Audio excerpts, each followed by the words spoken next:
Please sign right here. Let me take a picture of you with the box. A picture? Why? It's part of the protocol. Oh, okay. I don't need to remind you how sensitive the material is. I know. Thanks. Good. Take care.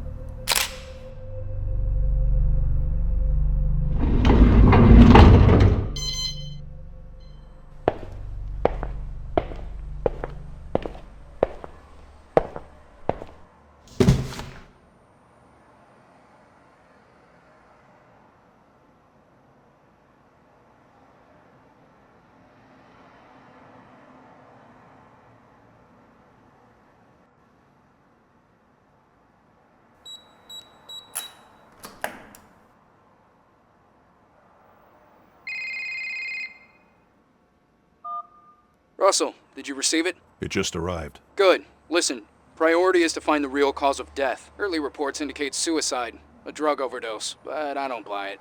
It doesn't make sense. She was too important and the timing was odd. She was a lawyer at GoAT, right? More like the vice president. Oh. Okay. Yeah. So now you see how deeply in trouble you'd be if anything leaks out. You're putting me in a tough spot here, Tom. Not if you're careful, Russell. Just make sure nothing leaks out. Why not wait for the full autopsy? Why do you need me? We need to move faster, and if there's something bigger going on, we need to investigate it. This is a one-time chance to catch them. GoAT has been dodging us for way too long. So you want me to spy on them through her memories? No, I just want you to find out how she died, which is legal. But if I'm right, it will take us somewhere nasty. I know there's something off. We just need to find out what. All right. I'll do what I can. Good. Remember, it's because of these people we're here in the first place. Well, we don't know anything yet. We will, Russell. I've been in this for too long to know it's not just suicide. You'll see. So, I've given you access to her apartment on Stratford Avenue. They're about to wrap it up over there, but Detective Stan Becker's waiting for you. He knows you're coming. If you want to investigate the real place, you should head out there now. All right. I'll check it out. Okay then, I'll leave you to it. Don't keep Stan waiting, and keep me posted on anything you find. Sure. See ya.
consists of a lot of thinkers who love technology, but who, as Cindy Smith very, very eloquently put it here earlier, feel that technology is something that both can empower and do fantastic good in the world, and at the same time gives us new power to screw up in even grander ways than before. So we feel we want to do everything we can now to make sure that technology gets used for good. If we look at not very powerful technological inventions like fire, for instance, we use the strategy of learning from mistakes. We screwed up a bunch of times and then we invented the fire extinguisher. But with more powerful technologies, nuclear weapons, synthetic biology, artificial intelligence, etc., we don't want to learn from mistakes. We want to get things right the first time, because that might be the only time that we have, right? And the way I think about this is to create a great future for humanity. We want to win this race between the growing power of technology and the growing wisdom with which we manage the technology, by investing more in this wisdom. We're going to hear more in this session from Pierre and Daniel and Nick about nuclear and bio and AI. But let me start by talking just a little bit about nuclear weapons, because even though I want to end up with talking about AI, I feel that while we celebrate our successes here in the national action plans and CBRN, it's very important at the same time highlight our failures so far to learn from them when we take on new, more powerful technologies, so we don't repeat past mistakes. And I think that nuclear weapons is a great case study of inadequate risk management. Why do I say inadequate? Since we still haven't had a global nuclear war. Well, let me just ask you this question. Which one of these two people is more famous? And let me ask you a follow-up question. Which one of these two people should we thank for us all being alive here today, because he single-handedly stopped the Soviet nuclear attack during the Cuban Missile Crisis? I'll give you just one hint. He wasn't Canadian, right? So that already says something about how little attention we as a species pay sometimes to really important issues. And moreover, I would say the lesson that we should draw from this is that relying on luck is a really poor long-term strategy. The issue with Vasily Arkhipov was just one out of a hair-raisingly long string of near misses with global thermonuclear war. And although we've mostly focused so far about nuclear threats from terrorism and crime, we must remember that there have been also a lot of close calls where we almost had an all-out nuclear war between superpowers. And even if the chance is as low as 2% per year that happens by mistake, the probability that we're going to screw up then within centuries is virtually 100%. So we need to do better than just hope for luck in the long term. If you play Russian roulette long enough, we all know how it ends. The second lesson I think we can learn from the nuclear case study here is that it's really important to understand risks in advance before you fully build out the technology. And I feel that we epically failed with nuclear weapons here. I feel personally guilty about this because I'm a physics professor. I feel this was our fault, partly, as physicists. So let's look at quickly at the facts. When nuclear weapons were first built, the decision makers and scientists generally thought that the main risk was that you would literally get blown up by it. And people had these risk assessments that if things went really, really bad, maybe we would kill 300 million people or something like that. Now we know that that's hopelessly naive, and that this is not even, that getting blown up by it isn't even the number one largest risk to worry about. For example, this is a photo from downtown Las Vegas in the 60s. You see the mushroom-shaped cloud in the background? That's how close it was to downtown, because people had totally underestimated the dangers of radioactive fallout. And acknowledging that, now the US government has paid out more than $2 billion in damages to settle these downwinder cases, and there have been more people who were killed by fallout from these peacetime nuclear tests than who died in Hiroshima and Nagasaki combined. But that's also not the number one risk, even though it was a big oopsie. In the 60s, it was realized that if you set off one single hydrogen bomb 400 kilometers up above Earth's surface, you can create an electromagnetic pulse of tens of thousands of volts across pretty much the whole continent. Potentially, this permanently disabling electronics, cars, cell phones, the power grid, which can lead not only to catastrophic infrastructure meltdown, but also if you have a long power failure together with all these, with thousands of nuclear devastated cities, then there are additional oopsies people hadn't thought about. For example, if you actually have a long lasting power failure in a nuclear power plant, you know what happened in Fukushima? Well, if you don't keep the pumps on that circulate the water that covers these spent fuel rods in pools like this one, it boils off within a matter of weeks. Then the zirconium cladding on the fuel rods catches fire, and then you get a super Chernobyl, and you could get that. Basically, all of these fuel pools, there are 300 of them here, as I only drew little wind plumes around 5 of them, but you can imagine if you do that around all of them, it's just further adding to the misery. I'm highlighting this at the meta level just because these are things that people hadn't thought about for decades and decades while we built tens of thousands of these weapons. And still haven't talked about even the worst risk that's been discovered so far. Right now, if we were to actually use a large fraction of the 16,000 nuclear weapons that currently exist, many of which are on hair trigger alert, so we could have, if you think of the largest couple of thousand cities on Earth, you could have them all destroyed within an hour of right now. If we were to do that, then our nice looking planet here would, before too long, look, maybe potentially like this, as the soot from the firestorms rose high up in the atmosphere in a shrouded Earth. And this was not realized, how serious this would be, until the 80s, about four decades after Hiroshima and Nagasaki. And although this had a very powerful influence, this research helped persuade Gorbachev and Reagan to negotiate the largest nuclear cuts ever done. It turned out that unfortunately these calculations were rather inaccurate. They were made on a supercomputer which was less powerful than this phone, and it turned out that they were too optimistic. That more modern calculations done by some of the world's leading climate modelers on real today's supercomputers show that this might last not 2 years, but more like 10 years. And for the following summer, you can see here the temperature drops. This makes global climate change seem like peanuts in comparison. You see in the American breadbasket, Ohio, for example, the temperatures are dropping by 20 degrees or so. That's Celsius, so 40 Fahrenheit for my American friends.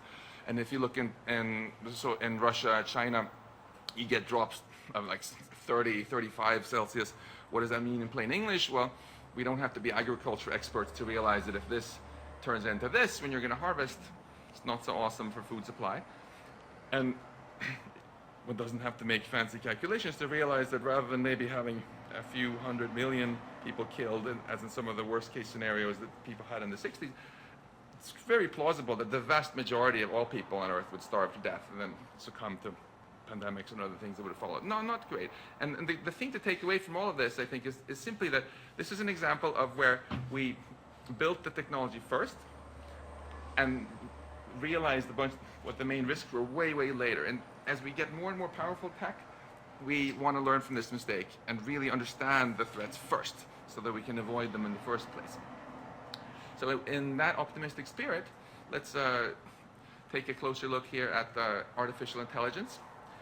This is a technology which has wonderful potential, of course, to do great things. And we've all seen how it's been making a lot of progress.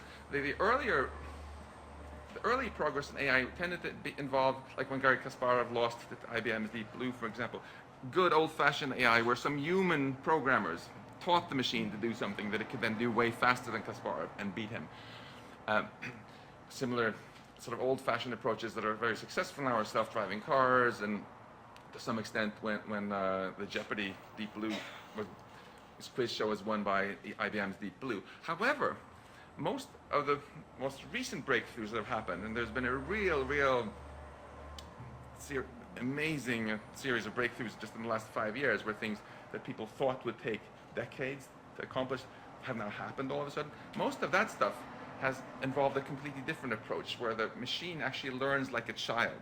It can take vast amounts of data, and using using deep learning and other techniques that Nick Bostrom will tell you about, can actually learn to do all sorts of things that the programmer has no idea even how it did it. Just like your children learn to speak your language and you don't even know exactly how they did it. So look at this picture, for example. This is something that was science fiction 5 years ago, that was done last year at Google. You just send in the pixels of this image and the computer says that's a group of young people playing a game of Frisbee. You send in this picture and the computer says, oh, that's a herd of elephants walking across a dry grass field. And we don't really know exactly how the computer did it because it just learned, from massive amounts of data. We'll hear more again from Nick about a little bit under the hood of what's involved in this stuff. But I just want to talk about quickly two issues that this raises. So first of all, there are two completely separate issues we should not conflate. There are near-term issues with technology that almost exists right now, and then there are longer-term things about if machines get smarter than us one day, what might happen then. Nick will tell you plenty about the latter. But in the very near term, let's talk about AI weapons a little bit. So our organization recently launched an open letter on autonomous weapons, which was signed by over 20,000 people and about 3,000 of the world's leading robotics and AI researchers. And this open letter was very much inspired by the Chemical Weapons Convention that we heard about from Dita Tsiganikova and the Biological Weapons Convention that we heard about from David Feeks. Why did these researchers sign this? Well, people who go into biology generally want to make the world better. They don't go into it because they want to make bioweapons. People who go into chemistry, they want to make the world better, not to create chem weapons. And it's the same, of course, with these AI researchers. They want to use AI to cure diseases, to help alleviate poverty and do great things, not to figure out new ways of mass murdering people or destabilizing the world. And they feel concerned that their technology that they're building is being bastardized for really destabilizing uses. What are some of these things that these people worry about? Well, for example, today, when drones are used to kill people, it's always a human who makes the decision, who's remote controlling the drone from somewhere, right? But within years, we'll have the technology that we can completely eliminate the human from this. Just have the drone fly around for a few hours, find somebody, use its own AI software, just like that elephant recognizing thing, saying, oh, this is the person who looks like it's our enemy, and then have it killed with no human in the loop. A big risk with these things is that if once any superpower goes ahead and mass produces this thing, of course, all other superpowers are going to want to do so too, and we'll have an arms race in our hands. But this arms race, these researchers feel, will be very, very different from the nuclear arms race. Because whereas it's very expensive to build nuclear weapons and very hard to get hold of the materials, these weapons will be incredibly cheap. You don't need any hard to obtain materials. A quadcopter costs a few $100 on Amazon.com today. Software costs nothing once it's developed. And you can have the potential that someone with an axe to grind for under $1,000. Let me back up. If superpowers build this, if you get the arms race going, before long, North Korea is going to decide to build it, and so on and so forth. And before long, some country in the need of cash is going to sell this on the black market, and then all sorts of non-governmental organizations with an axe to grind will have them. And these are perfect weapons for example, assassination. You can program in what your nemesis looks like, have a thing fly for 2 hours, identify the person, kill him, and then self-destruct so no one knows who did it. It's great for ethnic cleansing. You can program these things to look for a certain ethnic group only and kill them. They're very, very cheap. You can imagine swarms of little bumblebee-sized things which just recognize a face, find the eyeball, which is the softest part of the skull, fires a little bullet there, which is very cheap, and you don't need a lot of power, kills people. If you have thousands of those, it would completely transform warfare in a way that's very hard for nations to defend against, other than by creating a police state. And for this reason, there's a quite broad consensus among the researchers in this field that this is an arms race we just shouldn't start. That's the best way to stop it. And I want to just conclude by pointing forward a little bit towards Nick Bostrom, who's going to follow me here, looking at superintelligence. Sometime in the future, maybe in 40 years, maybe in hundreds of years, maybe never, we'll see. There's certainly the possibility that we might make machines that can do everything that we humans can do. And then what? Well, our organization organized the first ever conference of AI researchers to talk not about how to make things smarter, but to talk about this issue in particular, how we can win this race and how wisdom keep pace with the technology. It was in Puerto Rico in January of this year, and it was actually really productive. There was a very strong consensus that emerged that this is something we need to think about. The goal of artificial intelligence should be redefined from having the goal of just creating pure, undirected intelligence towards creating beneficial intelligence. And there was we brainstormed up a very detailed action plan, a list of research projects that should be done that would tackle embarrassing unanswered questions that we need to answer. And it might take decades to answer them, so we should start researching now, not the night before a bunch of guys on Red Bull, switch on their thing. And what was very exciting about this was that Elon Musk was present at the conference, and he said, look, I hear you guys, you want to do this research? Well, let me give you 10 million reasons to do it. And with his donation, we were able to launch a worldwide competition for research ideas. We were overwhelmed by getting 300 teams from around the world putting in wonderful proposals.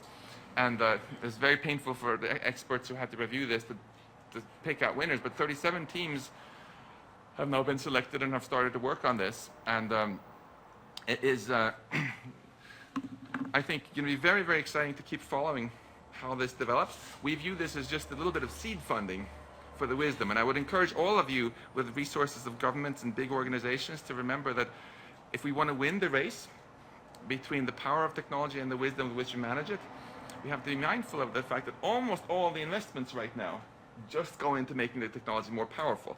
There's almost no investment on the wisdom side. So if you're involved with any organization that could help a little bit ramp up this sort of research, you would do humanity a wonderful service. Thank you.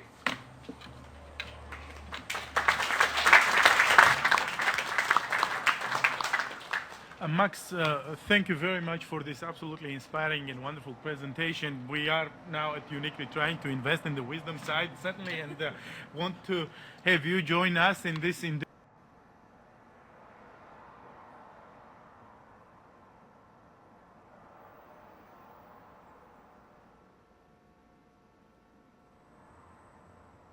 Consists of a lot of thinkers who love technology, but who, as Cindy Smith very eloquently put it here earlier, feel that technology is something that both can empower and do fantastic good in the world, and at the same time gives us new power to screw up in even grander ways than before. So we feel we want to do everything we can now to make sure that technology gets used for good. If we look at not very powerful technological inventions like fire, for instance, we use the strategy of learning from mistakes. We screwed up a bunch of times and then we invented the fire extinguisher. But with more powerful technology, it consists of a lot of thinkers who love technology, but who, as Cindy Smith very eloquently put it here earlier, feel that technology is something that both can empower and do fantastic. Consists of a lot of thinkers who love technology, but who, as Cindy Smith very eloquently put it here earlier, consists of a lot of thinkers who love technology, but who, as Cindy Smith. Today we are joined by none other than Anna Lucina, our current administration's press secretary and also an insider during TSB's early days. Thank you for joining us. You're welcome, Zoe.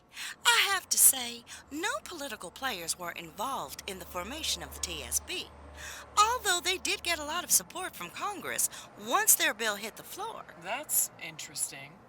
We'll come back to that, but let's start from the beginning. A quick recap. During President Coffray's midterm, there was a large-scale attack on our nation's security infrastructure. Not just on any part, but on what we all know as the weakest part, the human element. Uh-huh. What was termed a large-scale confidence trick was composed of hundreds of fake audio and video samples. The technical term in information security is an impersonation attack, and large-scale doesn't begin to cover it They targeted every single branch of government, legislative, executive, and judicial. As you say, the largest attack of its kind. But the scale wasn't the only problem, it was the method as well. The perpetrators used deepfake technology to impersonate various officials. Yes, but this wasn't dumb kids replacing the faces of actors on a video. Their tech let them interact in almost real time. I've seen the transcripts of the hearings, but no footage of the attacks were ever released. Of course not. Nobody wants to encourage copycats. But they did have a demonstration during the hearings. The court hearings. No. That's not relevant. What matters is that these terrorists have taken some software that was readily available on the internet and transformed it into a weapon. That might be, but that goes beyond the focus of our interview today. What we know for sure is that it took 3 weeks to make arrests after the first attack. Our nation waited with bated breath. Anything could have happened. But nothing did. No money stolen, no threats issued, and no documents leaked. The group self-styled the Highwaymen did nothing with whatever they got. As you know, that's still an ongoing investigation, so I can't divulge any details. I see. Still, for the largest attack on our country's ever seen, there's a glaring lack of real damage. All thanks to the tireless work of the TSB. All of our security agencies work hard, but by God, they also work smart. But there's been a distinct lack of oversight from Congress concerning the TSB. There has been no need. The agency is young and has been shockingly transparent with the Standing Oversight Committee that was appointed. If I'm not mistaken, our current president was part of that committee, correct? Yes. And that was a major part of his campaign platform, right? Stricter oversight in the technological field? Something that he has absolutely fulfilled. But it's not about this technology not being developed. It's about it all being in the hands of the TSB. You know what? This is entrapment. This is bullshit. I'm not willing to continue with this interview. But, Madam Secretary... No. This interview is over. Well, this is where the interview ends. We will now go to a short commercial break.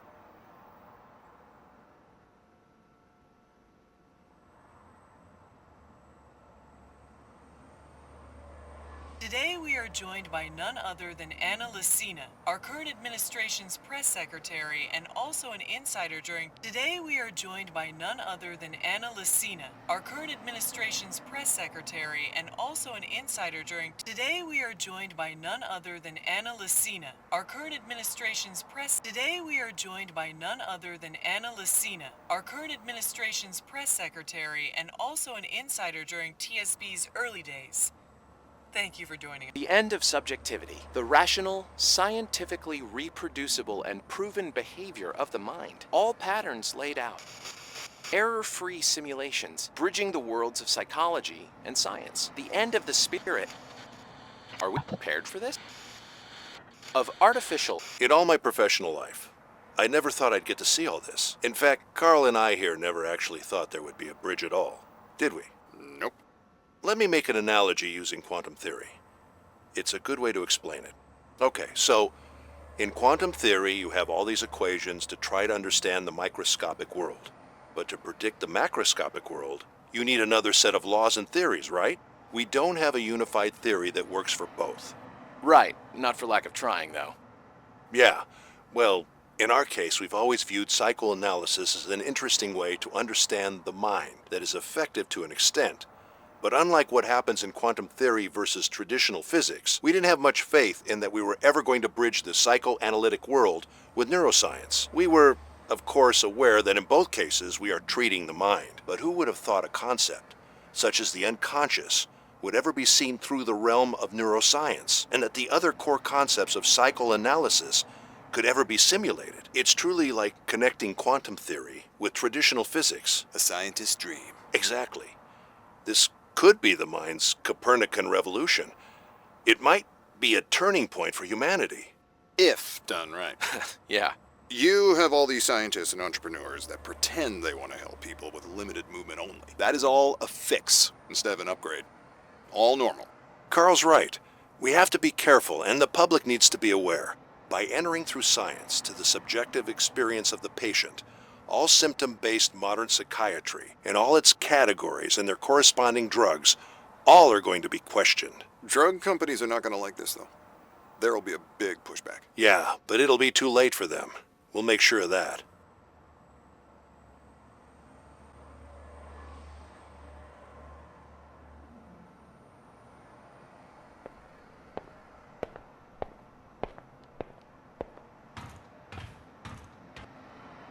My little project has come a long way.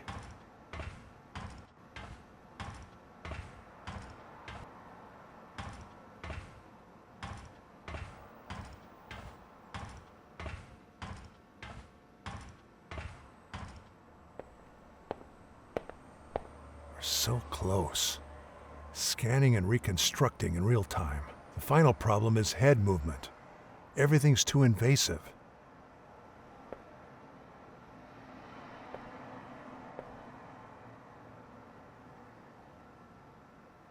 Simulating human choice based on raw memory data. Haven't been able to read it yet. Far off, but worth reading, according to Carl.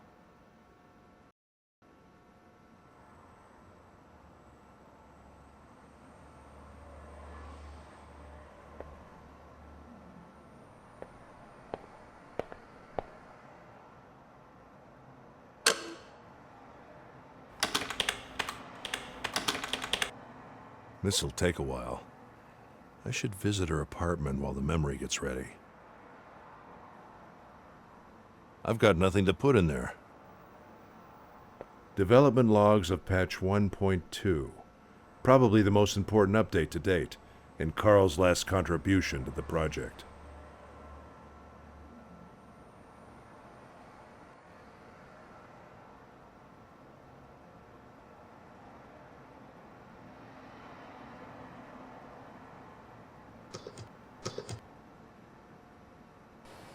All right.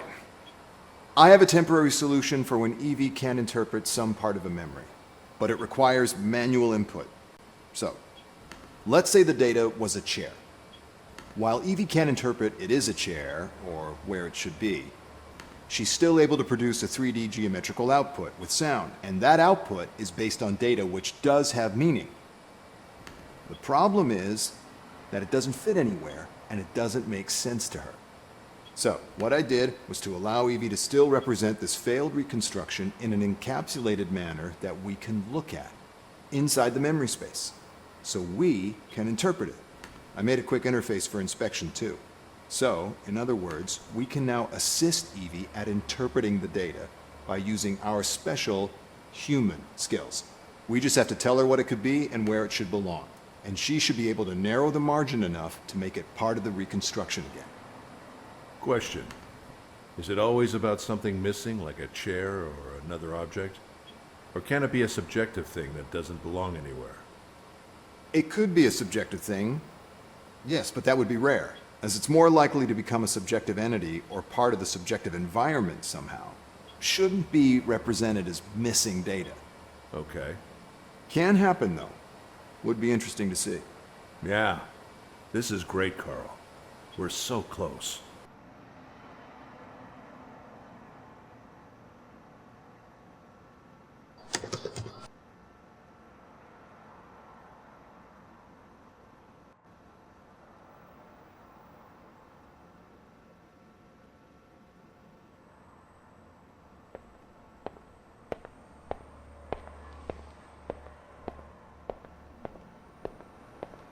I can't believe the loss of performance after adapting them to comply with the new laws. Times are changing indeed.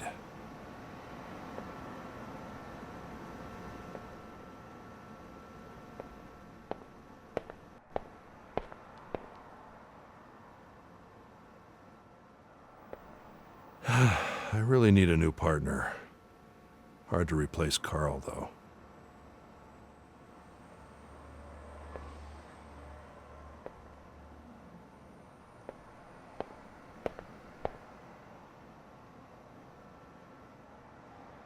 Carl liked to read this nonsense. I never figured out how such a great scientist was able to pour so much time in reading clickbait articles. He once said he could draw global connections through them.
I shouldn't keep that detective waiting.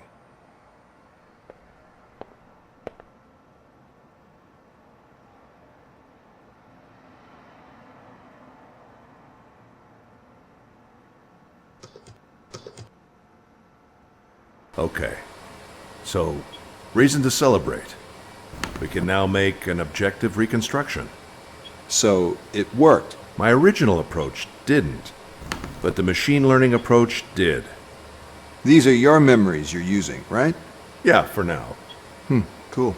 So what I did is to isolate a memory of a specific place, and then made the machine compare it with real footage of that same place, taken exactly at the same moment that the memory was made. So instead of trying to find out how to filter a memory out of its subjective experience, I just let the machine attempt it through trial and error.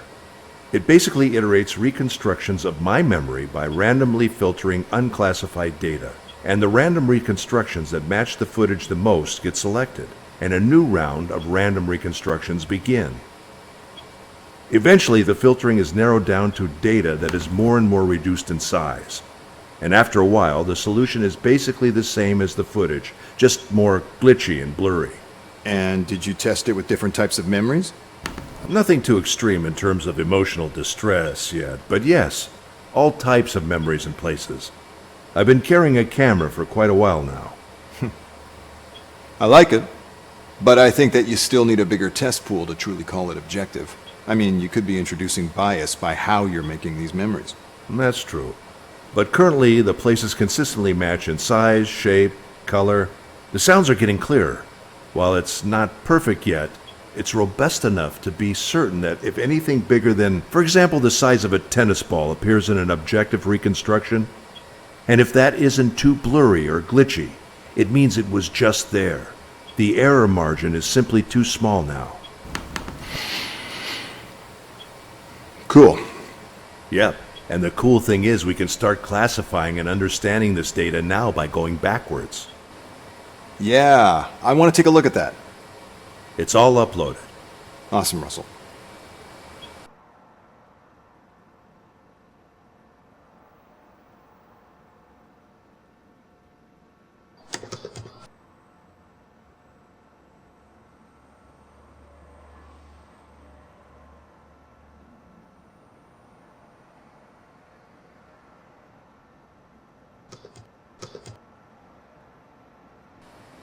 Okay, so now, besides switching states, we can actually sort of fast travel to different memories and events inside that memory. As we know, time is still an issue, as you can go back or further in time inside a single memory. So, I thought it would be handy to have some sort of database of memories and their events as you reconstruct them. It also captures visual references as you progress, so it will help us remember a bit about each reconstruction, as it gets confusing sometimes. So this is very rough, but basically what you do is choose a memory from the subject's lifeline, and then if that memory is split into sub-events, you can select them and reconstruct that specific moment in time. It's pretty simple, actually. That's very handy. Yep. And if you ever manage to do that objective filter, I made it easy to divide each event into objective and subjective, so they can be selected through here as well. Thanks for thinking about that. We will make this work. Well, we've already talked about it, but I'll say this. Even if it doesn't work, we'll reach that truth through subjectivity itself. Don't let anyone hear you saying that. Yeah. Not yet.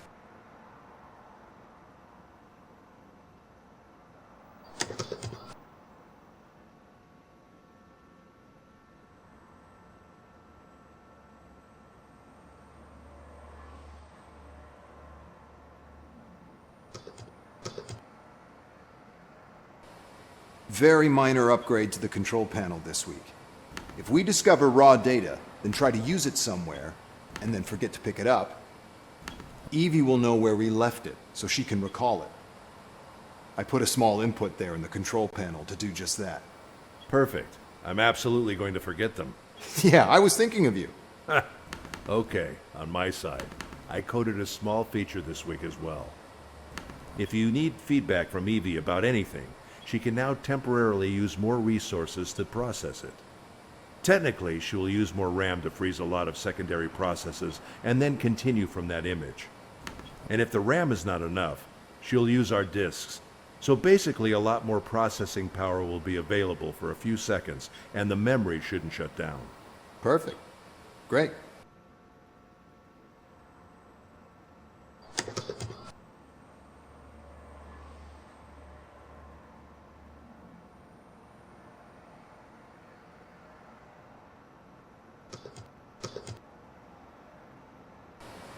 Just a quick update on Evie.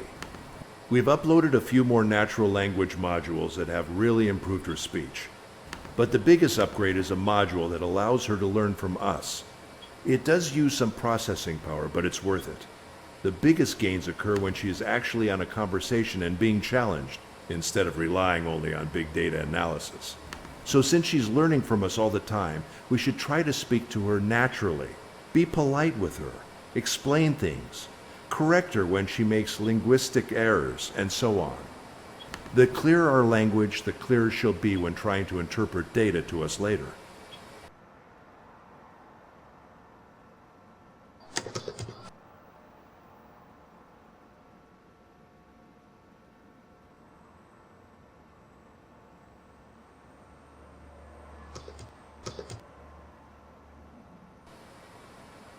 Is it on? Yes. Okay, Russell. I think it needs just a few more days. I could use some testing, though. Count on it. This weekend? That'd be great, but weren't you going to meet with Laura? Oh, yeah. Yeah, you're right. Monday, then. Cool. So, subjective entities.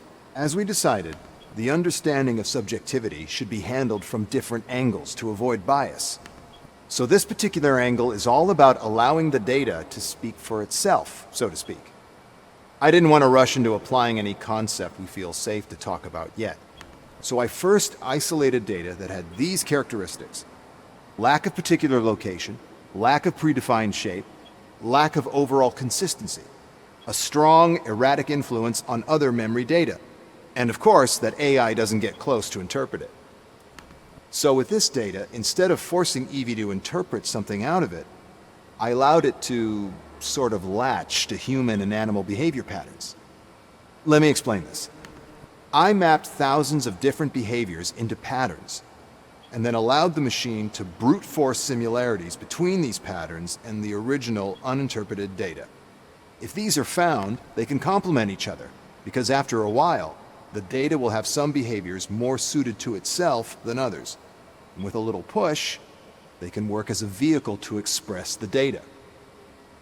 It's still far off to get something objective about it, but it allows for a lot of guesswork about what is the subjective thing that's going on in the memory.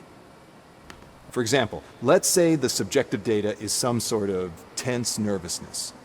Then there is a chance a subjective entity is introduced into the reconstruction to make sense of some of the data that has a behavior typical of tension and nervousness. I'm aware that there are layers of interpretation here, but thankfully the pool sample is huge, and the good thing is that we can do investigative work with this. If we analyze the data carefully and start to challenge these behaviors, it can't lead to an objective conclusion, but it can lead to something if other aspects of the memory support the hypothesis that can come out of these behaviors. What do you think? I love it. It allows us to investigate further without closing any doors. I knew you'd get it. It's just having a bigger expression range for the subconscious.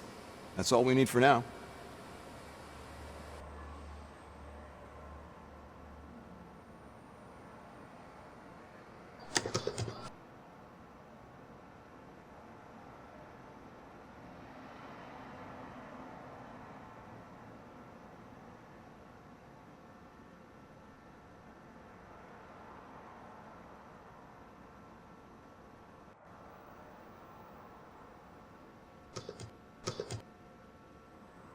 Should I start? Yeah, go ahead. Okay, so after some serious wrestling with time, always a complex subject, we have a new feature for our time-based reconstruction problems. Interesting. Oh yeah. So since it's difficult to freeze one specific moment over a large space, there's always the chance that time variations are too large and that they introduce errors to the reconstruction. So when Evie does find a part of a memory which has a range of moments available, like for example, someone walking from his room to the backyard, and sometimes it's not enough time to make it a different memory event. So what I did, in order to make use of that information, is that if that room-backyard range fits into the maximum time threshold of the event, Evie will now introduce a control that we can use to warp time on that specific object, instead of choosing one part and discarding the rest, so we can see the whole sequence without disturbing the rest of the memory. Thanks.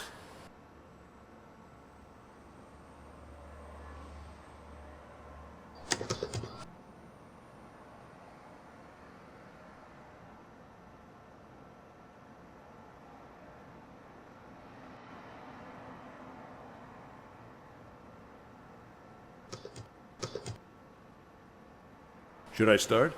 Yeah, go ahead.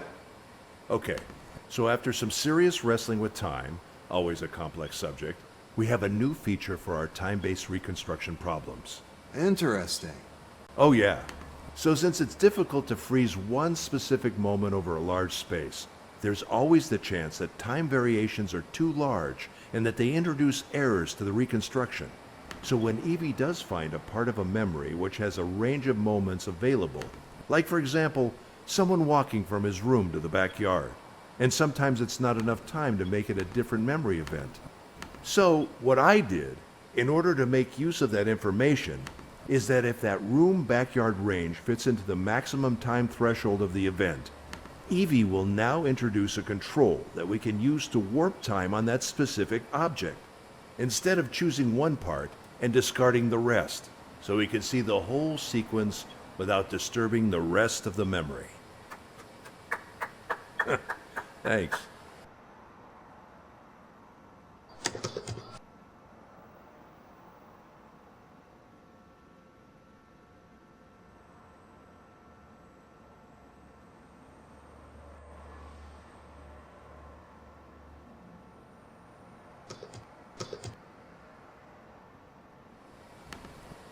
So, avatars are like a quick adaptation of the subjective entity's work.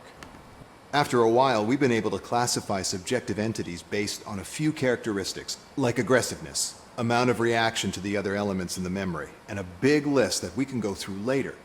But what I discovered is that some of the entities are fully passive, meaning that they do not express behavior, but other entities do react to them. So, they are part of the subjective behavior web, but passive. So what I did is make a small hack to use their influence at our will. So it allows us to investigate other entities. So we can control them. I wouldn't say truly controlling them, but we can move them around and see how they influence the rest of the subjective space. It's only a spatial thing for now, but it can be really helpful to study how the patterns react to each other.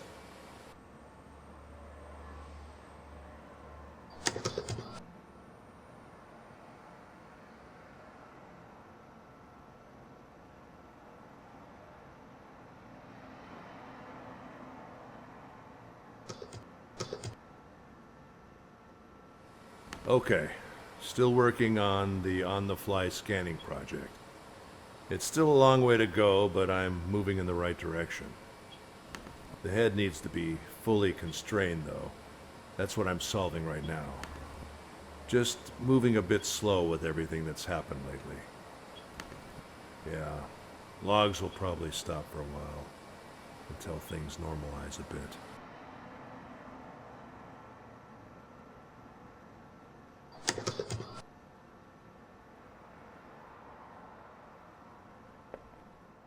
This'll take a while.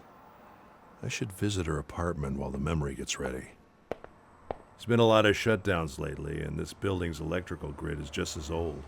So I got a backup.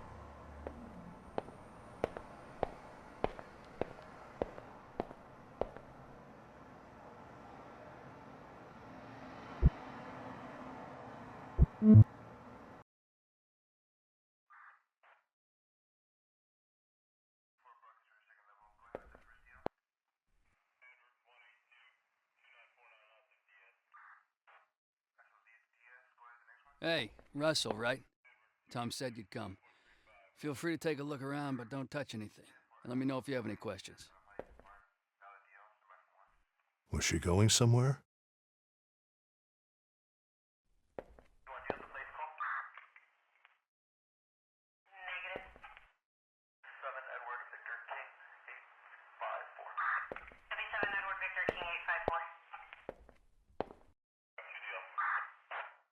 GoAT's Indie Tech Magazine, a hub for independent tech to show off their work. Translation, a hub to check for new tech and ideas and absorb them before they grow. At least that's always been the trend with these companies.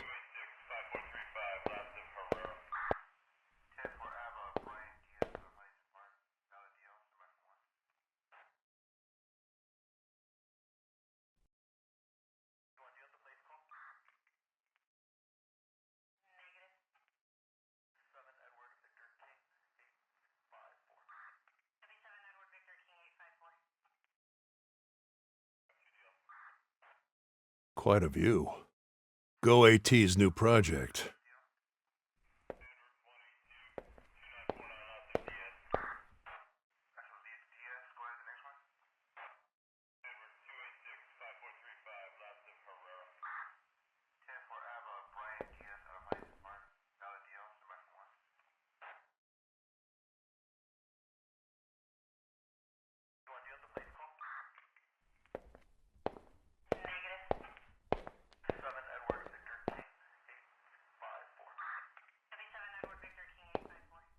The great shaman Po, master of mirrors, has passed away on his 100th birthday, dated July 12th.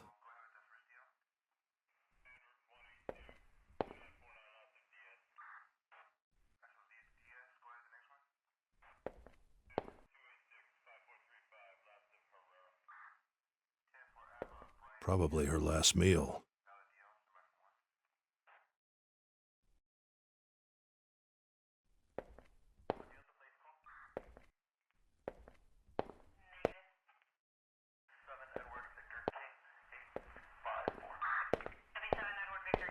Visioni Simultanei, a futurist painting. Interesting choice.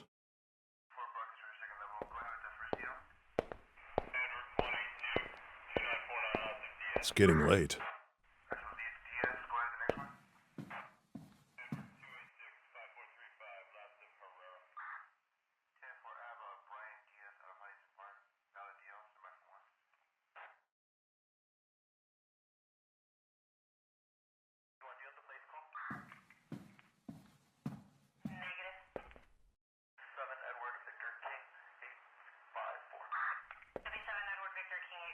Looks like where the body was. G-Zac sleeping pills. You need a prescription for these.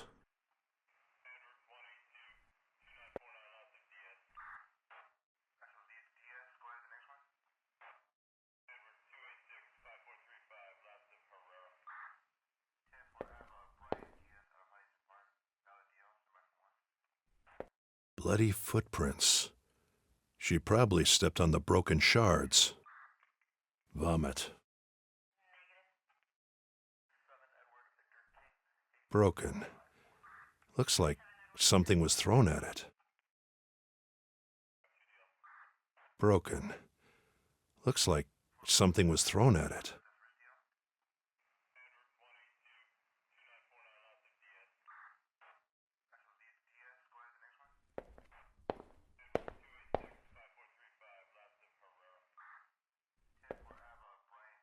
Another broken mirror.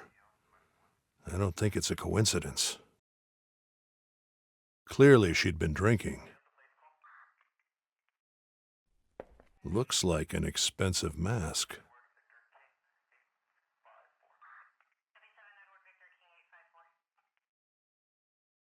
I wonder what's in those boxes. Men's clothes.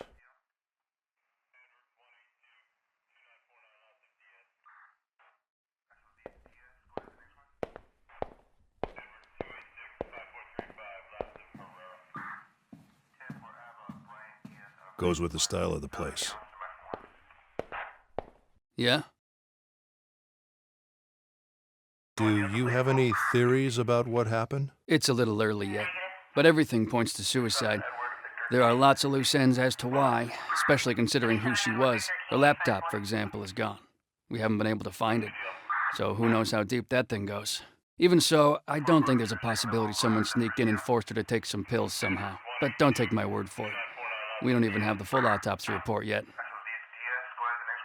Did she leave any children or family? No, no children, no brothers or sisters, foreign parents that she didn't see much. For now, that's all I know. And a husband. Pretty regular corporate profile, if you ask me. Who found her? Didn't you get the report? It was her husband. Do you know anything else about him? His name is Alex. Pretty average guy. Fitness trainer. The victim had kicked him out a few months ago. They were about to get a divorce. He came by to pick up some stuff he'd left here. Could he have been angry about the divorce? Yeah. But as I said, she'd been dead for at least 6 hours before he got here. So if somehow he forced her to take an overdose over the phone, then yeah, he could have done it. What time did he find her? The morning after, and called right away. The security cameras corroborate the time he arrived, so we don't have any reason to suspect him. Thanks. No problem. Okay. I think I have enough information from the real place. Time to find out what her memories have to say about what happened.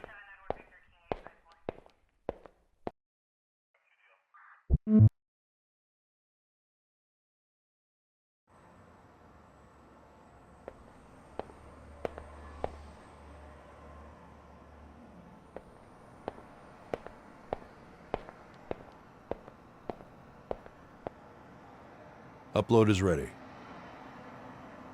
I've got nothing to put in there. Evie, ready? Yes. Okay, good. Please operate on patch 1.2. And scan for the latest memory you can find, ideally just before her death. Understood.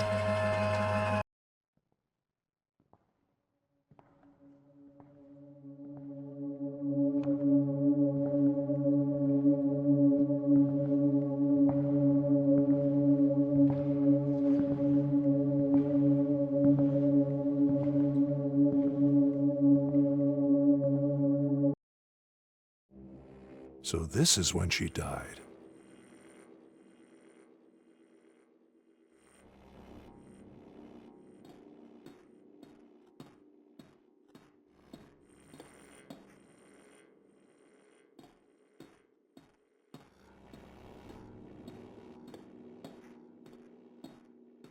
Reconstructing glass from memories.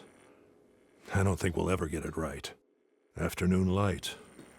Didn't she die at night? Afternoon light. Didn't she die at night?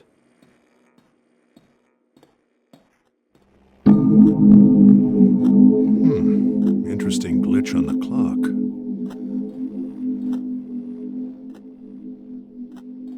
Hello there, Joanna. Could be a filtering error. Could be a filtering error.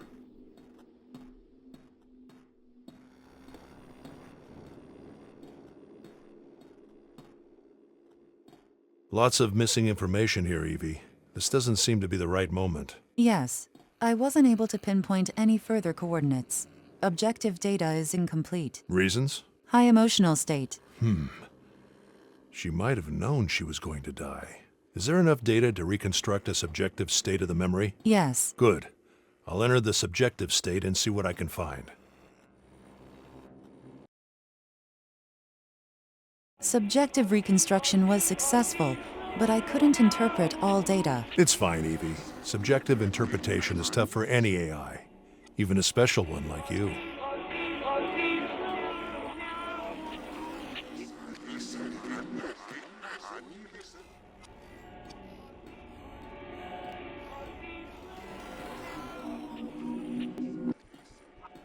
That ladder goes down to the first floor. That ladder goes down to the first floor.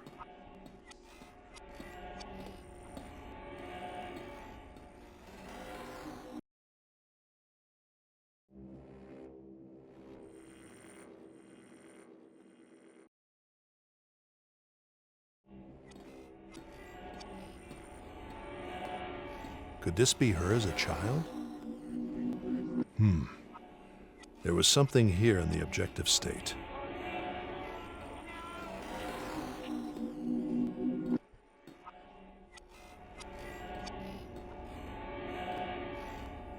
Evie, there seems to be a bugged reconstruction here.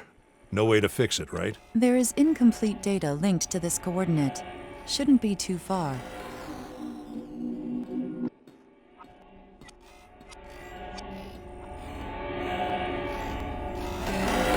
It belongs somewhere in the memory, but I cannot interpret it.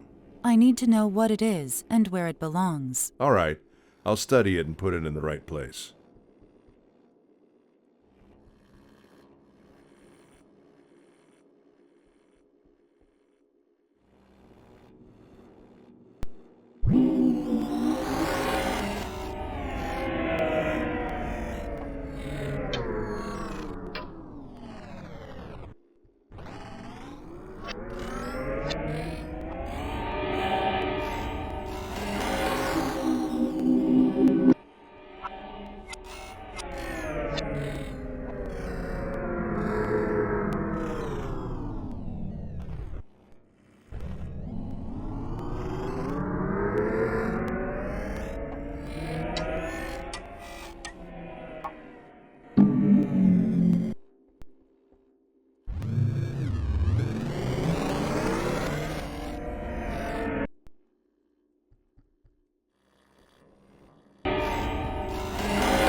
Processing. I can't interpret the new raw data, but the readings are the opposite of chaotic. They have a constant, rhythmic pattern. You can use the raw data interpretation interface to find where it might belong.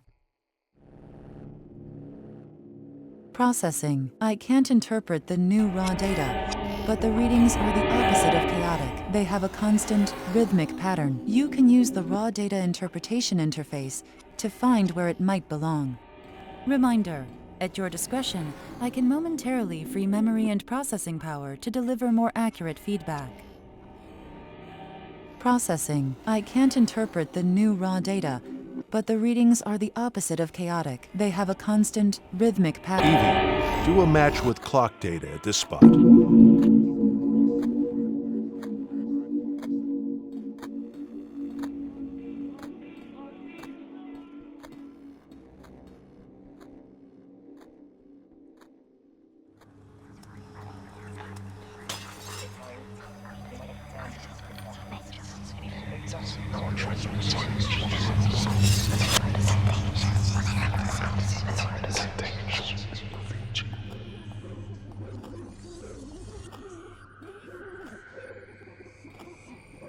Picture of a dog following her?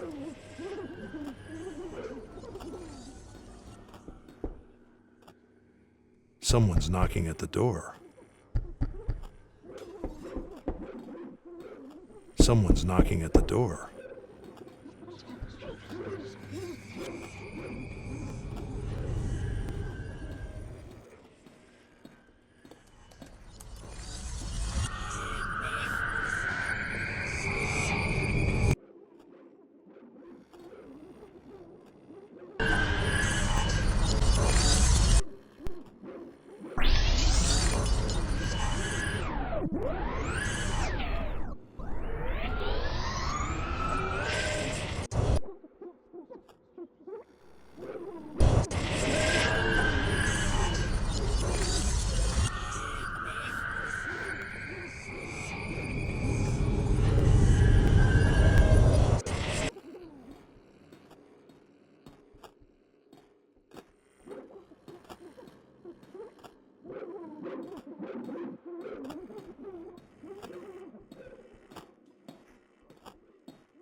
A spider web. No way out.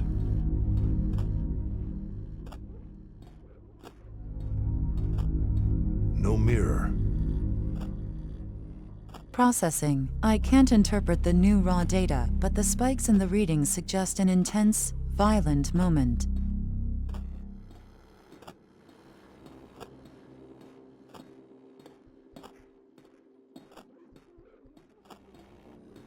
Processing. I can't interpret the new raw data, but the spikes in the readings suggest an intense, violent moment. Glass always gives Evie trouble. No mirror.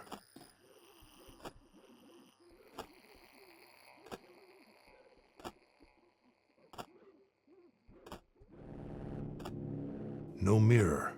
No mirror. A spider web. No way out.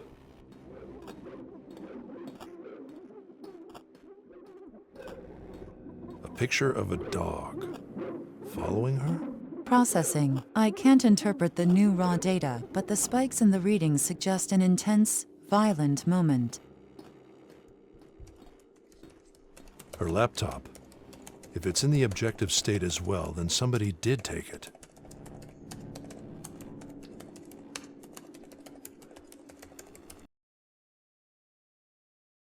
Maybe this is the right moment. So the laptop was here. She even took the time to write something. A few words. Not enough to make sense, though.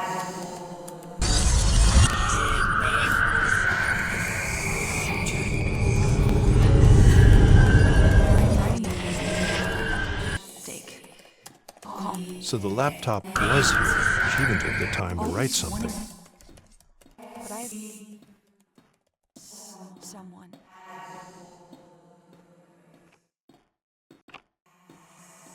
Future.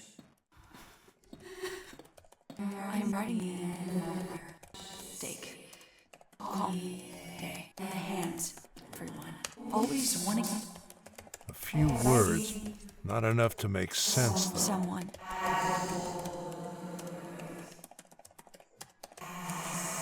Future.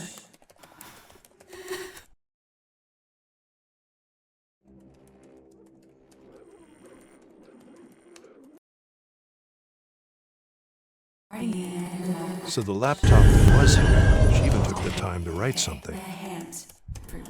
So the laptop was here. She even took the time to write something.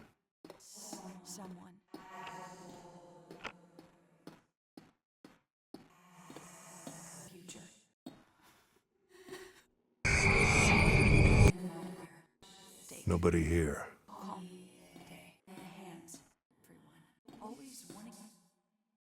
Glass always gives Evie trouble.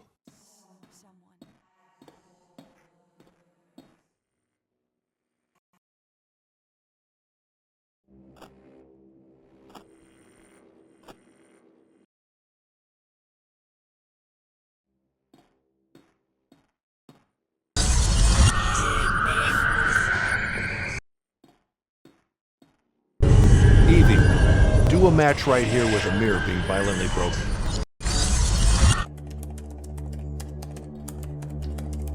The water is running.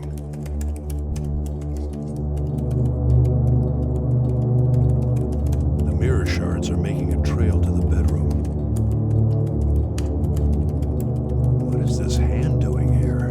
You were right, Tom. She wasn't alone. Should be good enough evidence to keep him satisfied for now. Should I shut down the simulation? Please, go ahead. Understood. Shutting down in 3, 2, 1.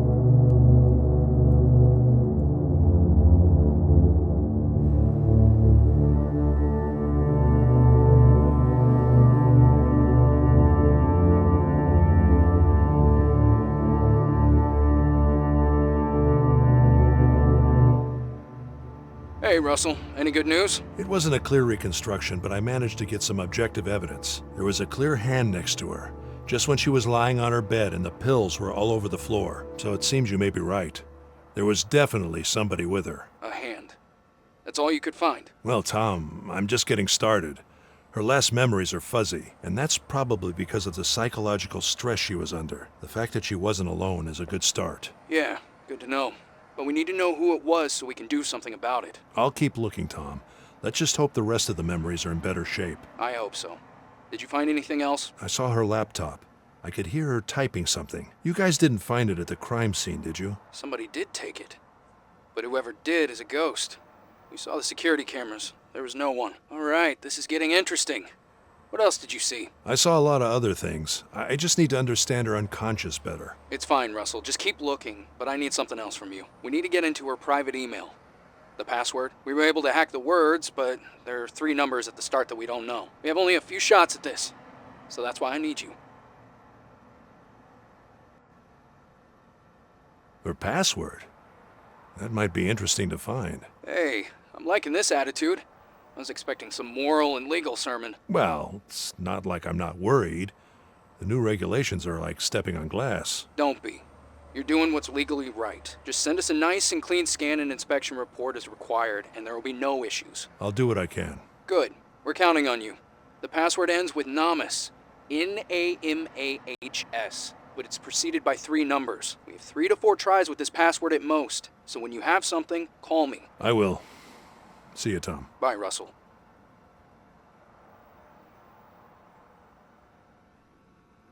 Okay, Evie. We need to find that password. But most importantly, how and why she died. If you can isolate memories or dreams that may have a connection with the password, or emotional patterns similar to those of her death. A deep search is needed to find such patterns. It will take time. Yeah, I know. I could use some rest anyway. Understood. Search will run overnight. Optimize the processes as much as you can. Good night, Evie. Thank you. Good night. We're so close. Scanning and reconstructing in real time. The final problem is head movement. Everything's too invasive.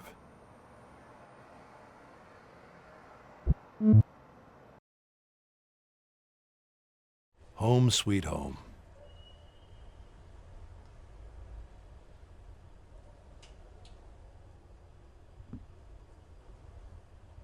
There's never enough time.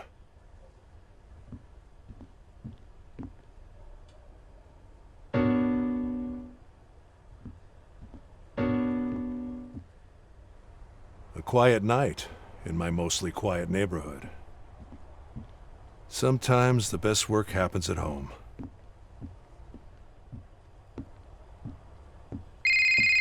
Carl. So what do I owe this surprise? Russell, how are you? No complaints. How about you? All good, thank you. Happy to hear that.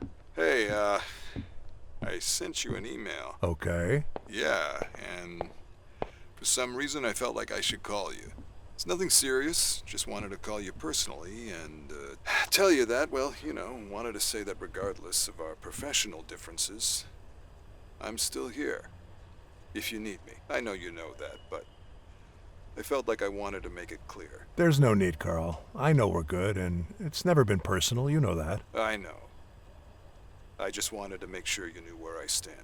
How are things with the TSB, by the way? Stable, but they gave me this new case, and they don't seem very eager to respect their own laws. Another murder? Yes, high-profile one. Go AT, no less. Damn it. Wait, can you even tell me this? You're under the same contract as I am, Carl.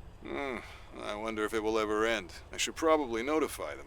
Yeah, you should, before they jump to conclusions. You're absolutely right. And how are you doing? Lots of change. House, work, people. Even this number will have to go. How secretive. Nah, it's just a renewal. I won't lie that it feels good to have just a little bit more funding, though. You should try it one day.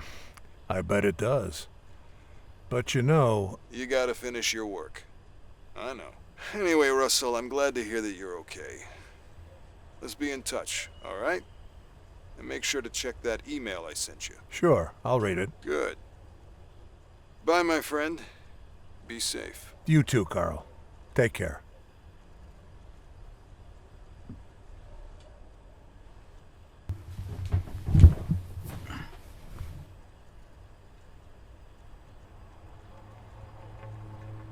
just about to turn the corner. We just need one final push. But does that ever end? I'm preparing my final work, The Human Experience. It's a framework for the future. All very useful. Very down to earth.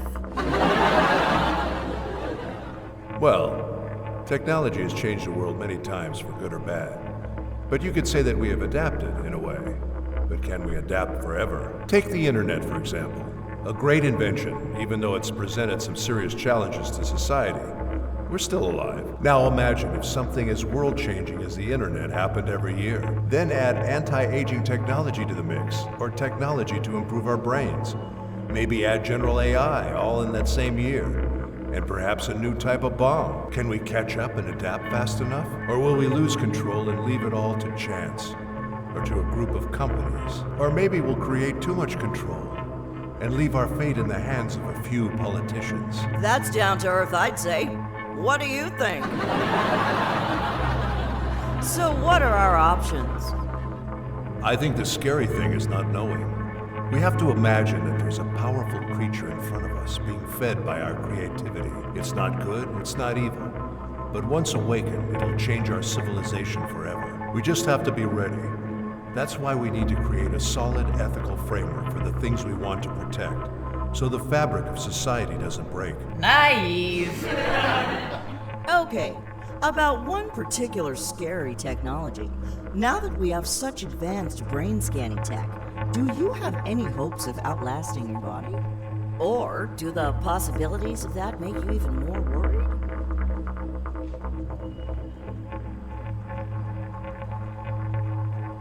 It makes me even more worried. I accept the natural course of life. And what would you say is your biggest drive in all of this? This independent quest? I'm not sure. It's... He wants everything. But why are you still using that voice for Evie? There are so many good ones now. The fewer layers, the better. We don't need the emotional layer in the voice, do we? Well, why not? Wouldn't that make communication easier? No, it wouldn't. We've talked about this, Joshua. Getting things done between humans and understanding each other is hard enough already. Give me one good reason why I should add that to an AI assistant. What I need is her data expressed as rationally and plain as possible. Like an equation. This fantasy of human-like voices is just as stupid as it is dangerous. All right, jeez.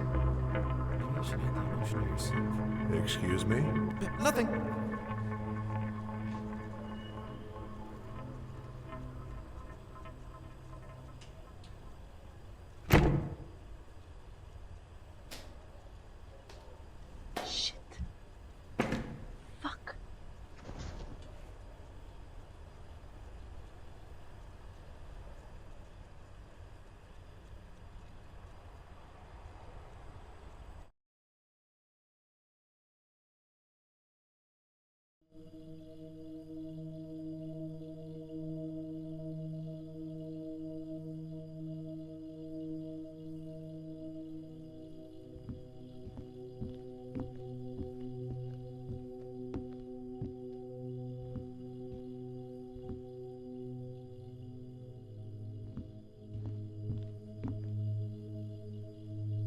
Carl's email, and of course a podcast is included.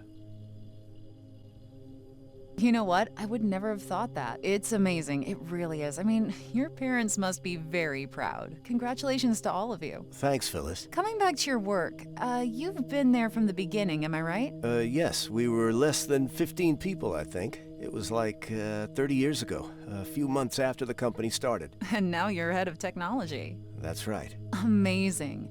So, before I ask you how smart you gotta be to do that, tell me, how did you guys move from being a small web research company with almost no investment into a company that leads on AI and pretty much every other technology for that matter? Well, that's a big question. But from a motivation perspective, what drove the evolution of the company? Was there a master plan from the beginning? Did you think you would expand to so many areas of tech? Well, there are so many factors together. I mean, there's market share, emerging technologies, how what we already do can adapt to other markets, or let's say minimizing the risk expanding. Of course, there was also the huge success we had at the beginning. That led us to decide pretty much where we wanted to go. But a master plan from the beginning, I don't think so. But there is one now. Well, you know, despite of what all the conspiracy memes tell you, there isn't. Just our strong core values.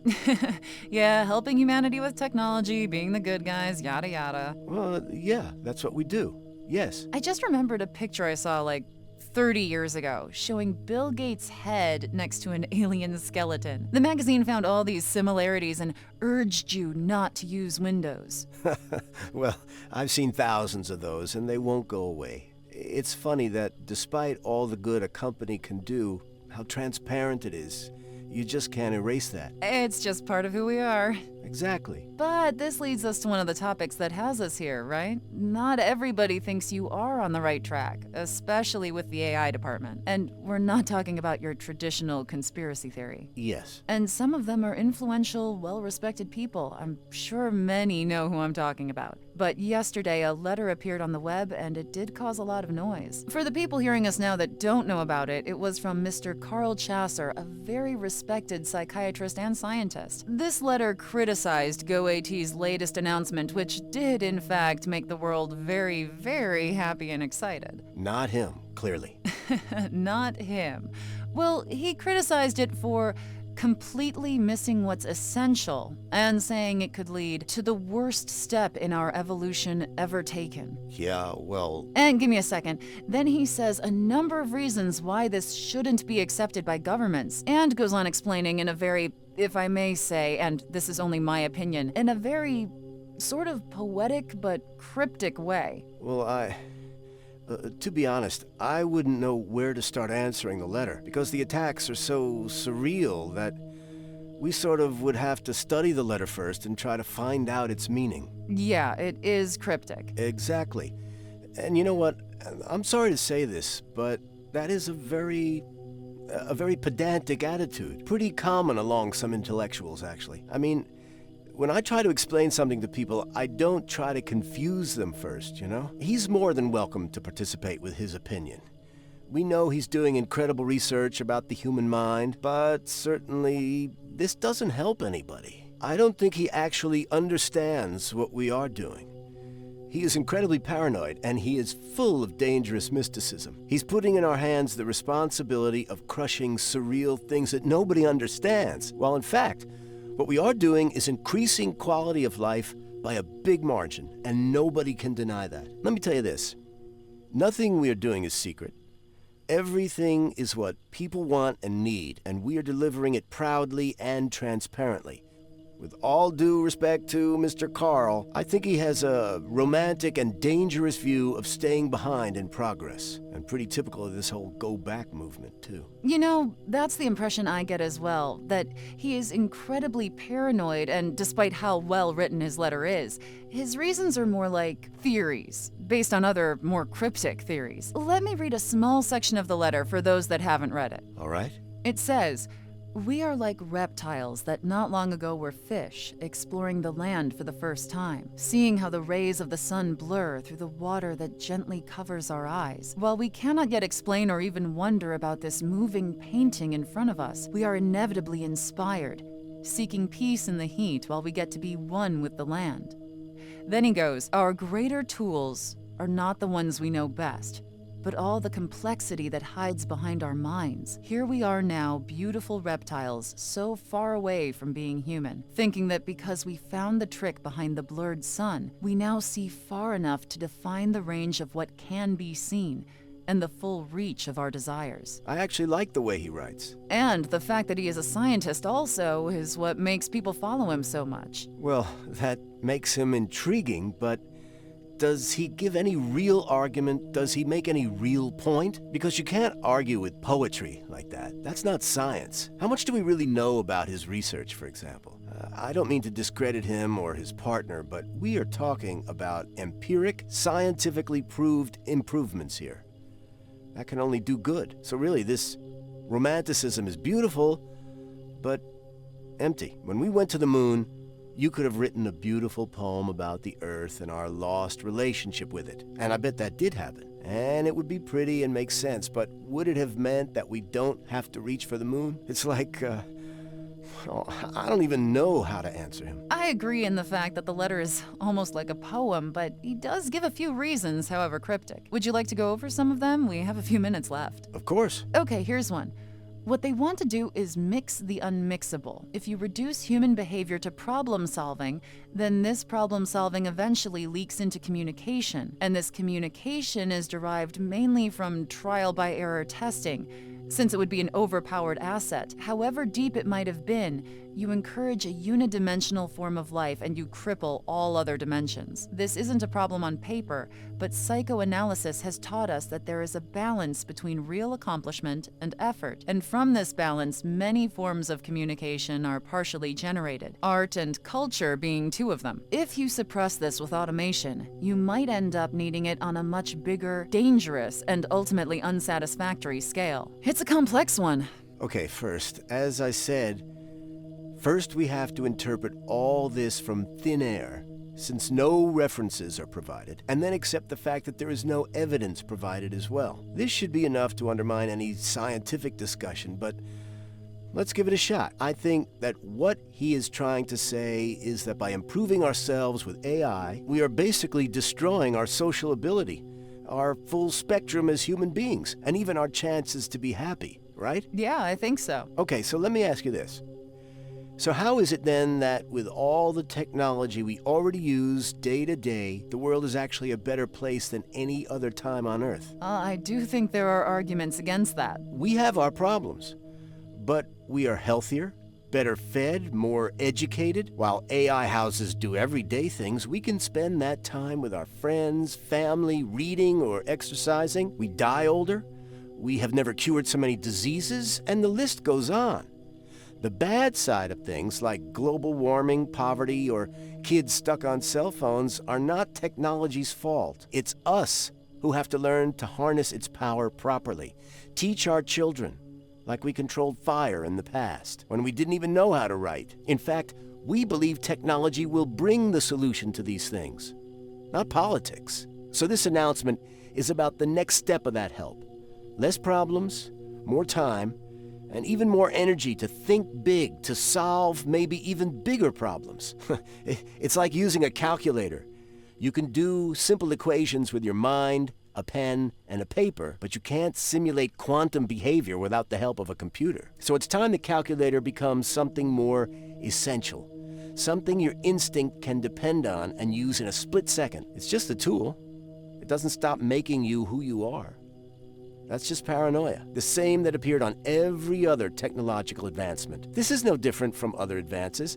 It's just that because it's not an external tool, it makes some people nervous. I don't blame people really, but time will tell how good this is, like it always has. So, in a way, it's like being able to access more processing power on the fly, like an integrated calculator, but without changing the way thoughts are processed. Exactly.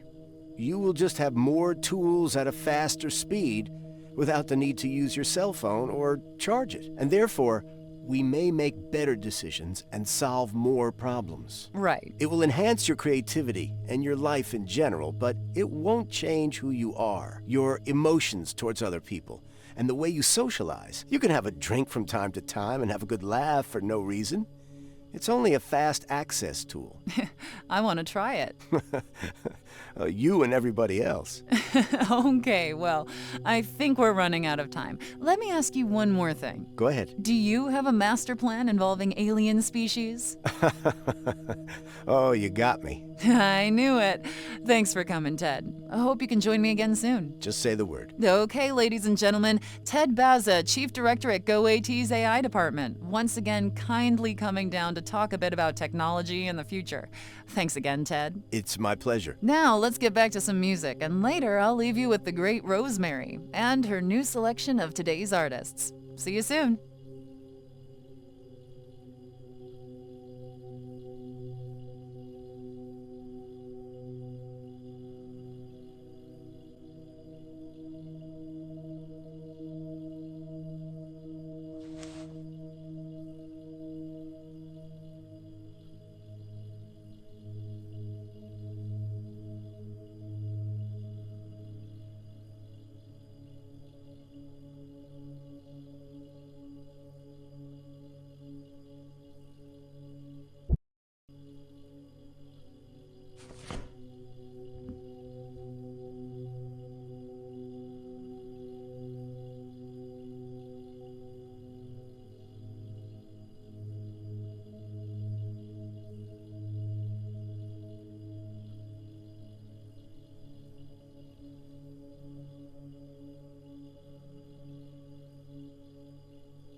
You know what? I would never have thought that. It's amazing. It really is. I mean, your parents must be very proud. Congratulations to all of you. Thanks, Phyllis. Coming back to your work, you've been After there her from mother the beginning, died, am I right? Yes, haven't been we very were close. less than 15 people, I She think. blames me It for was not like, being close enough, 30 I years think. ago, a few months after the For being company too started. focused on And my now work. you're head of technology. That's Especially right. during my wife's last Amazing. days. So, before I ask you how smart you gotta be to do that, tell me, how did you guys move from being a small web research company with almost no investment into a company Joshua that was a leads student on of AI mine. and pretty much He's in every other jail because he technology for that supposedly matter? committed a crime. Except Well, I know he didn't. That's a big I question. saw it in his But memories. from a But the court motivation wouldn't accept the perspective, evidence, what of course. drove the evolution Coming of from the new company? technology Was there a they don't master plan from understand the yet. beginning? So that's what Did got you the think you would objective state expand project to so started. many areas of tech? Well, I'll get you out of there, there are so kid. many factors together. I mean, there's market share, emerging technologies, how what we already do can adapt to other markets, or let's say minimizing the risk expanding. Of course, there was also the huge success we had at the beginning that led us to decide pretty much where we wanted to go. But a master plan from the beginning, I don't think so. But there is one now. Well, you know, despite of what all the conspiracy memes tell you, there isn't. Just our strong core values.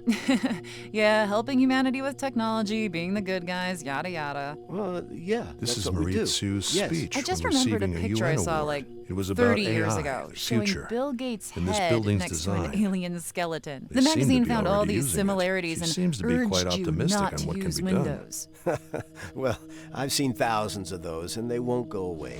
It's funny that despite all the good a company can do, how transparent it is. My You wife's just can't erase paintings. that. It's just part of who we are. My wife's paintings. But this leads us to one of the topics that has us here, right? Laura's Not backpack. Everybody thinks you are on She's the had right it since track, high school. especially with the AI department. And we're not talking about your traditional conspiracy theory. Yes. And I'll some of them are consider it. influential, well-respected people. I'm sure many know who I'm talking about. note from but Laura. yesterday, a letter appeared on the web, and it did cause a lot of noise. For the people hearing us now that don't know about it, it was from Mr. Carl Chasser, a very respected psychiatrist and scientist. This letter criticized GoAT's latest announcement, which did, in fact, make the world very, very happy I'm and not excited. happy I was right. Not him, clearly.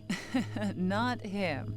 Well, he criticized it for completely missing what's essential and saying it could wonder what lead she's to up the to. worst step in our evolution ever taken. Yeah, well, And give me a second. Then he says a number of reasons why this shouldn't be accepted by governments, and goes on explaining in a very, if I may say, and this is only my opinion, I should in a use it very more. sort of poetic but cryptic way. well, to be honest, I wouldn't know where to start answering the letter because the attacks are so. Sometimes the surreal best that work happens at home. We sort of would have to study the letter first and try to find out its. At this hour? Yeah, it is cryptic. Exactly. And you know what? I'm sorry to say this, but that is a very pedantic attitude. Pretty common along some intellectuals, actually. I mean, when I try to explain something to people, I don't try to confuse them first, you know? He's more than welcome to participate with his opinion. We know he's doing incredible research about the human mind, but certainly this doesn't help anybody. I don't think he actually understands what we are doing. He is incredibly paranoid, and he is full of dangerous mysticism. He's putting in our hands the responsibility of There's never enough creating time. systems that nobody understands, while in fact, what we are doing is increasing quality of life by a big margin, and nobody can deny that. Let me tell you this. Nothing we are doing is secret. Everything is what people want and need, and we are delivering it proudly and transparently. With all due respect to Mr. Carl, I think he has a romantic and dangerous view of What is staying this behind place? in progress. What have you gotten me into, Tom? You know, that's the impression I get as well, that he is incredibly paranoid, and despite how well written his letter is, his reasons are more like theories, based on other, more cryptic theories. Let me read a small section of the letter for those that haven't read it. All right. It says, "We are like reptiles that not long ago were fish, exploring the land for the first time, seeing how the rays of the sun blur through the water that gently..." I think I recognize this luggage. Cannot yet explain or even wonder about this My moving unfinished life's thing work. in front of us. We are inevitably inspired, seeking peace in the heat while we get to be one with the land.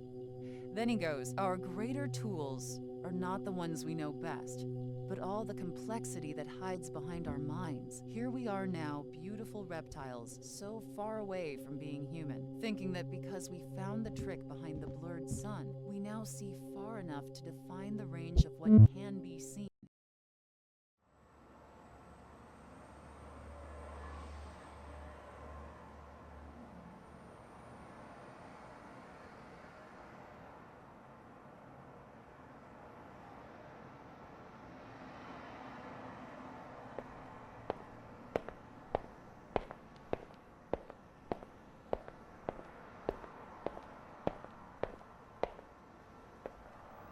Upload is ready.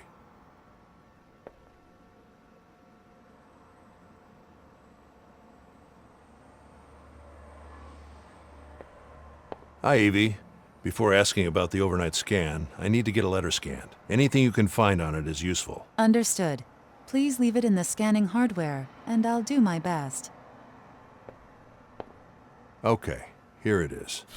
Please see if you can match that picture with anything.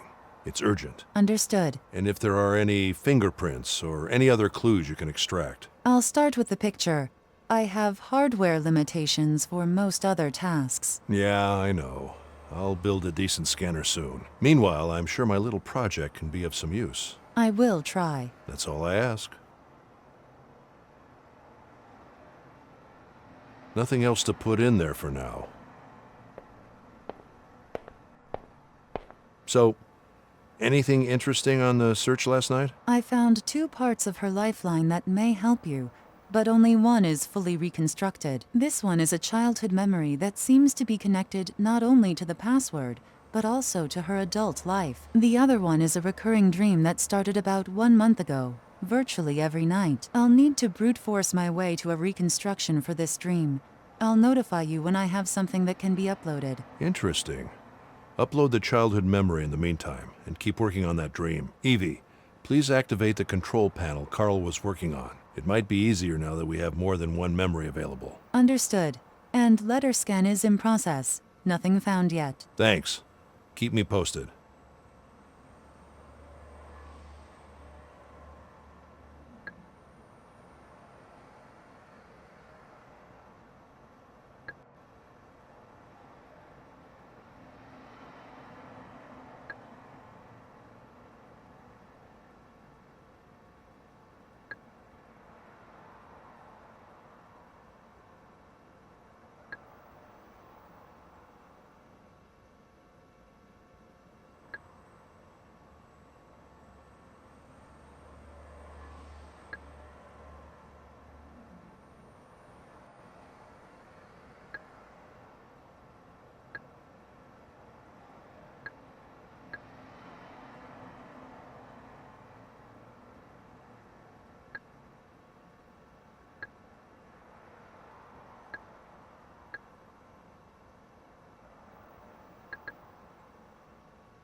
Control panel 1.2 is activated.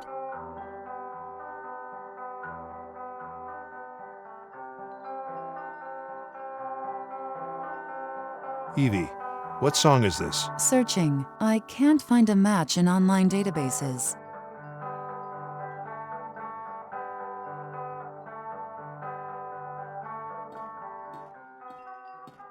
Maybe her parents?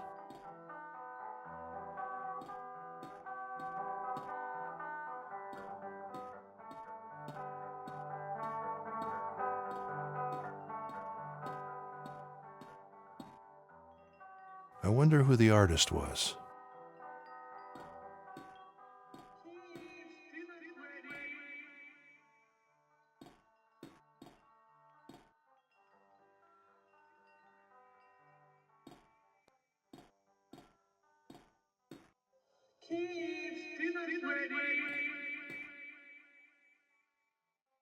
Homemade cookies.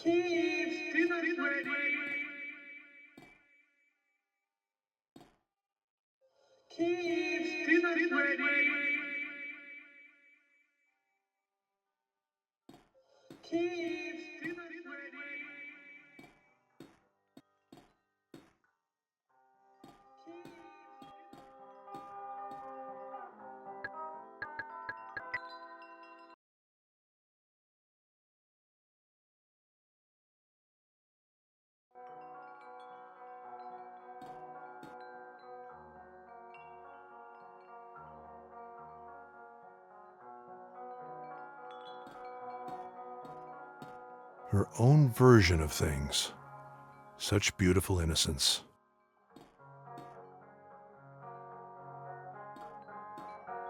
I don't know what song this is.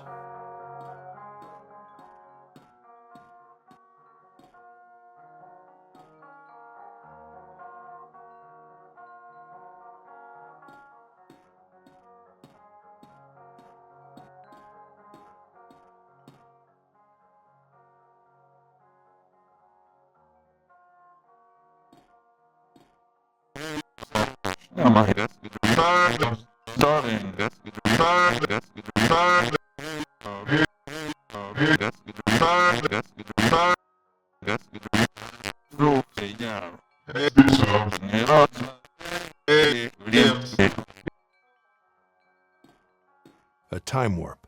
The control is near the door. Happy memories are always saved in a special way.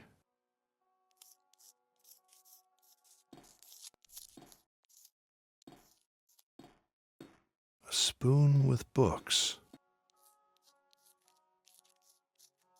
A spoon with books.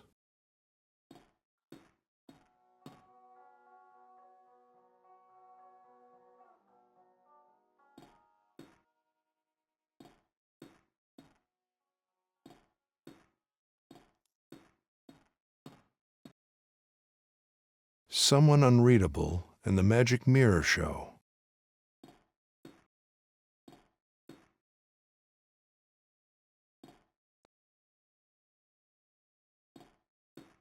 Another failed glass attempt, although now it reaches further into its surroundings.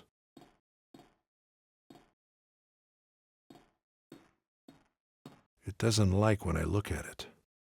I can't enter. It's like a black wall.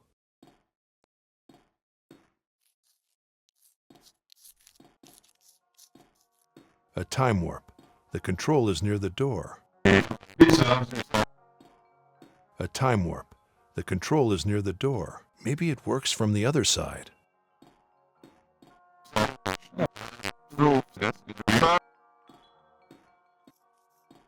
A time warp. The control is near the door. A time warp. The control is near the door. Maybe it works from the other side.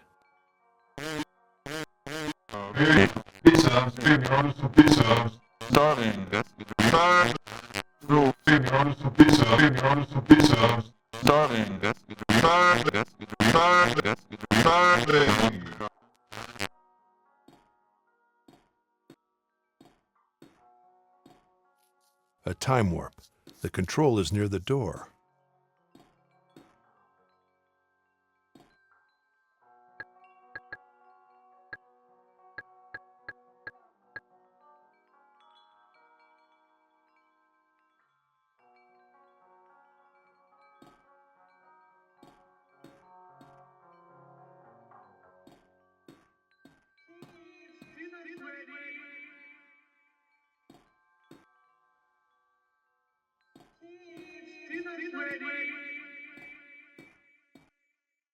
They are definitely a fond memory, quite different from the objective state.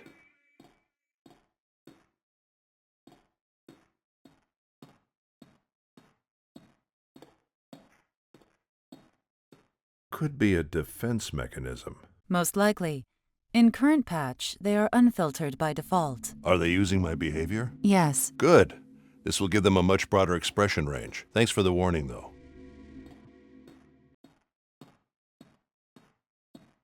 It seems to react to my behavior.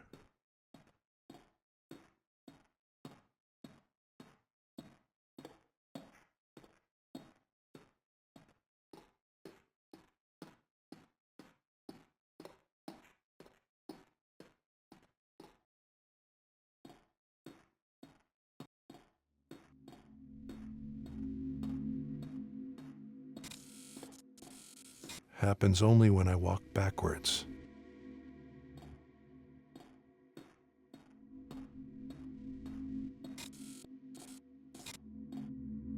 I should keep going like this.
Someone's desperate to enter.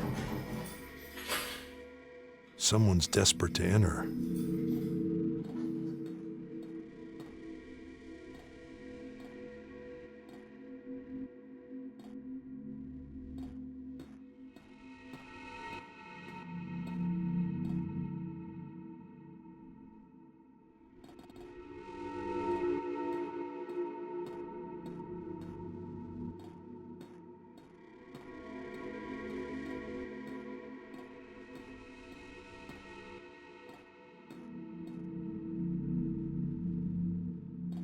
It seems slightly different than the last time I saw it.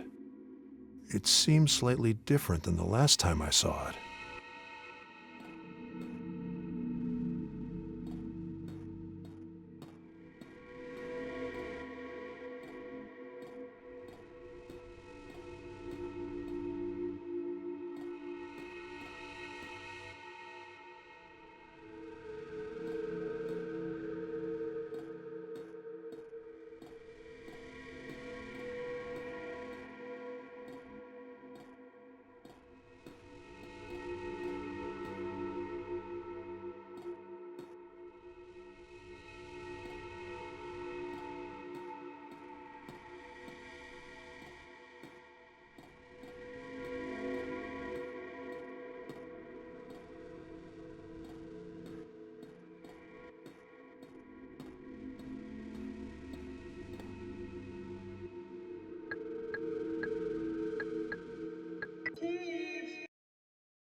Joanna, is it you? Where are you going?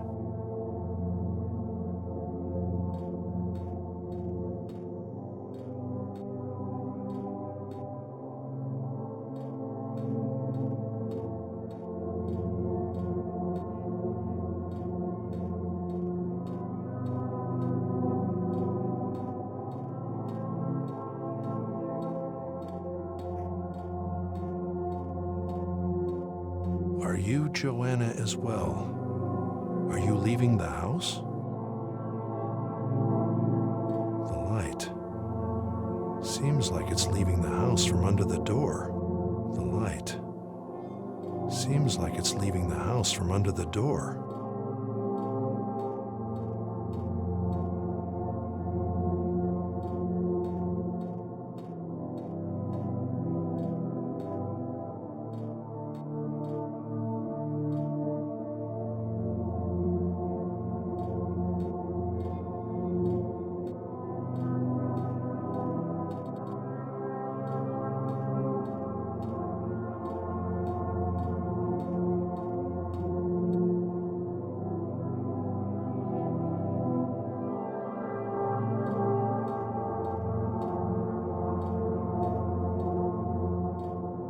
Are you Joanna as well? Are you leaving the house?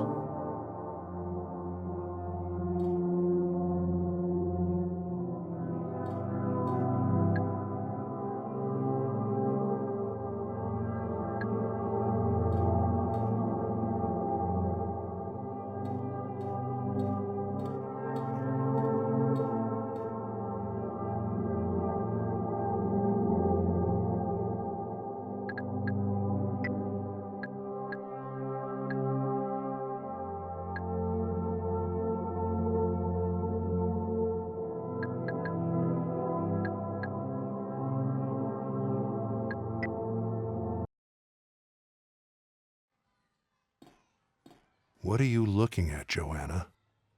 Another failed glass attempt. Although now it reaches further into its surroundings. A toy dinosaur. Someone unreadable in the Magic Mirror Show. Children.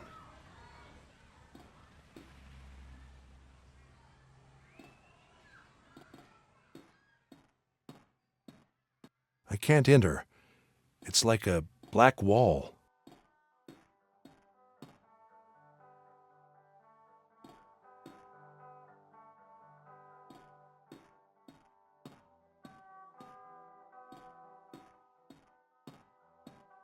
A time warp. The control is near the door.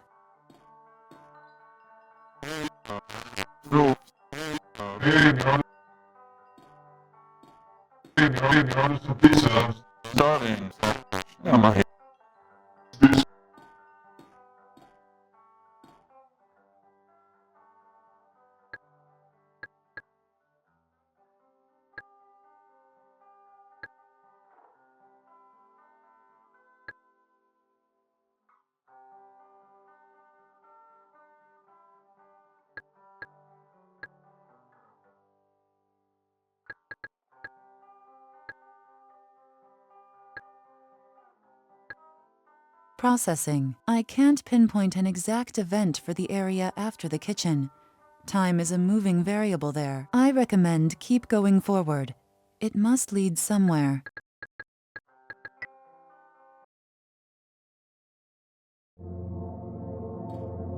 Are you Joanna as well? Are you leaving the house? Joanna, is it you? Where are you going?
Another failed glass attempt, although now it reaches further into its surroundings.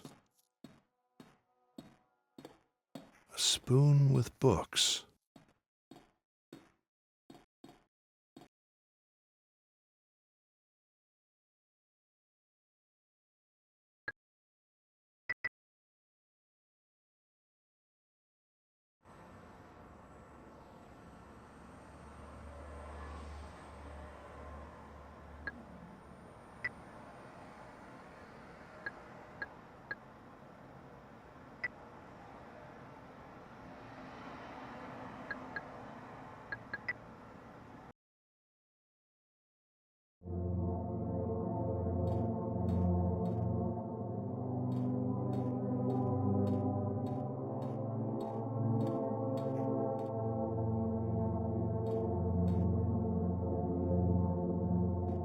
Are you Joanna as well? Are you leaving the house?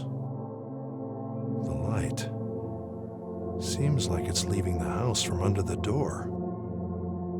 The light seems like it's leaving the house from under the door.